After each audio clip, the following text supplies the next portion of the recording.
इस वक्त की बड़ी खबर का रुख करते हैं। नई टाउनशिप नीति को लेकर बड़ी खबर। प्रदेश में जल्द लागू की जाएगी नई टाउनशिप नीति। टाउनशिप नीति के प्रारूप को लेकर फाइनल किया गया है। इसके लिए गठित समिति ने सरकार को सौंपा फाइनल प्रारूप। फाइनल नीति में फेज 22 डेवलपमेंट का प्रावधान किया खत्म। नीति के जारी प्रारूप में इसका किया गया था प्रावधान, लेकिन विकासकर्ताओं के भारी विरोध के चलते और शहरों में इसके लिए फेजिंग करने में समय लगने के चलते इसको खत्म किया। नीति के प्रारूप में शामिल किए गए इस महत्वपूर्ण प्रावधान को किया गया खत्म। इस प्रावधान के अनुसार शहर के किसी भी हिस्से में टाउनशिप विकास की नहीं दी जाती मंजूरी। निकाय की एक अधिकृत कमेटी चरणबद्ध विकास के लिए क्षेत्रों को करती चिन्हित। नगरीयकरण योग्य सीमा में विभिन्न दिशाओं में क्षेत्रों को करती चिन्हित। इन्हीं चिन्हित क्षेत्रों में टाउनशिप के विकास को मंजूरी दी जाती। जब इस क्षेत्र के 75% एरिया का लेआउट प्लान हो जाता मंजूर, तब उसी दिशा में अगला क्षेत्र टाउनशिप विकास के लिए खोला जाता।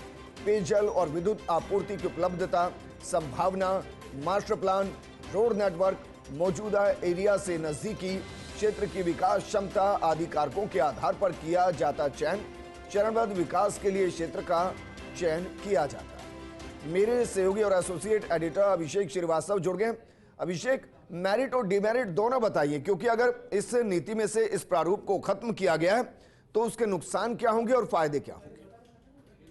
देखिए विजेंद्र, ये जो टाउनशिप नीति है, ये अभी जो टाउनशिप नीति लागू है वो 2010 से है। वो काफी पुरानी हो चुकी थी और आज के जो जरूरत के हिसाब से या भविष्य की जरूरत के हिसाब से अपडेट नीति, इसी के चलते मौजूदा सरकार ने नई टाउनशिप नीति लाने का फैसला किया और 4-5 महीने पहले इसका ड्राफ्ट जारी किया गया था और महीने भर तक इसमें आपत्ति और सुझाव मांगे गए थे और आपत्ति सुझावों के निस्तारण के लिए बाकायदा जो जेडीए के निदेशक आयोजना है विनय कुमार दलेला, उनकी अध्यक्षता में कमेटी बनाई गई थी। उस कमेटी ने इन सारी आपत्ति सुझावों का मंथन किया। इसके बाद यूडीएच मंत्री झाबर सिंह खर्रा और प्रमुख सचिव वैभव गलेरे के स्तर पर कई चर्चाओं के दौर चले। उसके बाद जाके इसको अंतिम रूप दिया गया। जिस बिंदु की आप बात कर रहे हैं विजेंद्र, हरियाणा सहित कुछ राज्यों में इस तरह के प्रावधान है कि फेजिंग डेवलपमेंट किया जाए, लेकिन यहाँ पर दिक्कत इस बात की आई कि अगर फेजिंग डेवलपमेंट को तुरंत लागू कर देंगे तो इसके लिए पहले निकायों को फेजिंग करनी होगी क्षेत्रों में, और इस फेजिंग में जितना समय लगेगा तब तक सारा काम ठप हो जाएगा। टाउनशिप अप्रूवल का काम पूरी तरह से पूरे राजस्थान में ठप हो जाएगा। इसी को देखते हुए ये तय किया गया है कि इसको फिलहाल ड्रॉप किया गया है और नीति में ये प्रावधान किया गया है कि जल्द ही इसकी गाइडलाइन बनाई जाएगी और गाइडलाइन बनाने के बाद इस जो प्रावधान है फेजिंग डेवलपमेंट का, इसको लागू किया जाएगा। इसके अलावा अगर हम बात करें तो इसमें बड़ा जो संशोधन किया गया, जो कि ड्राफ्ट से इतर है कि जो परिधि विकास शुल्क है, विकासकर्ताओं की मांग थी कि जो परिधि विकास शुल्क प्रारूप पर रखा गया है वो बहुत ज्यादा है, इसे कम किया जाए। तो इस पर यूडीएच मंत्री झाबर सिंह खर्रा के निर्देश पर कमेटी ने जो ड्राफ्ट था उससे परिधि विकास शुल्क कम रखा है। हालांकि जो मौजूदा नीति में जो उल्लेखित है उससे कम है, लेकिन जो प्रारूप था उससे ज्यादा है, लेकिन प्रारूप से कम है, तो एक बीच का रास्ता अपनाया गया। इसके अलावा ये भी प्रावधान किया गया कि जो ड्राफ्ट था उसमें केवल विकासकर्ता को अधिकृत किया गया था टाउनशिप विकास के लिए, लेकिन अब इसमें खातेदार को भी अधिकृत कर दिया गया है। इसके अलावा एक पोर्टल इस टाउनशिप नीति के तहत बनना है। तो पहले ये प्रावधान था कि इस पोर्टल पर जो विकास करता है उसको नियमित तौर पर अपनी योजना की जानकारी देनी होगी कि उसने अपनी योजना में कितना विकास करा लिया, कितने भूखंडों का आवंटन कर दिया, इसकी जानकारी देनी थी। इसका भी विकासकर्ताओं ने विरोध किया क्योंकि उनका कहना था कि रेरा एक्ट के मुताबिक जो रेरा का वेब पोर्टल है वहां पे हम क्वार्टरली प्रोग्रेस रिपोर्ट डालते हैं, हर 3 महीने में योजना की प्रगति डालते हैं, तो अलग से इस पोर्टल पर डालने का कोई औचित्य नहीं है।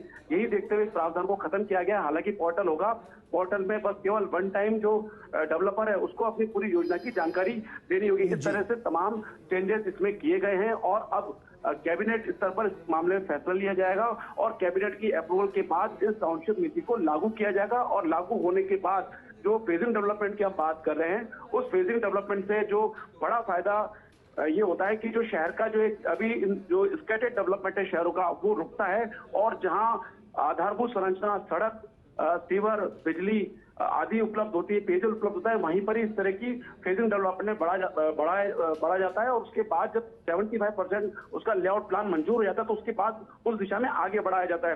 इसके पीछे सोच यही है कि प्लान डेवलपमेंट किया जाए। उस प्लान डेवलपमेंट को देखते हुए ये फेजिंग डेवलपमेंट का प्रावधान लागू किया गया था, लेकिन दिक्कत यही थी कि फेजिंग डेवलपमेंट में जो शहर के लोग हैं, शहर के जो अधिकारी हैं, यूआईटी और अथॉरिटी के जो अधिकारी है या कहीं म्युनिसिपैलिटी है, तो वहां पर ये दिक्कत आ सकती है कि फेजिंग में समय अधिक लग सकता है, 2 से 3 महीने, 4 महीने, 6 महीने तक लग सकते हैं। तो इस दौरान जो टाउनशिप अप्रूवल का काम सारा ठप हो जाएगा।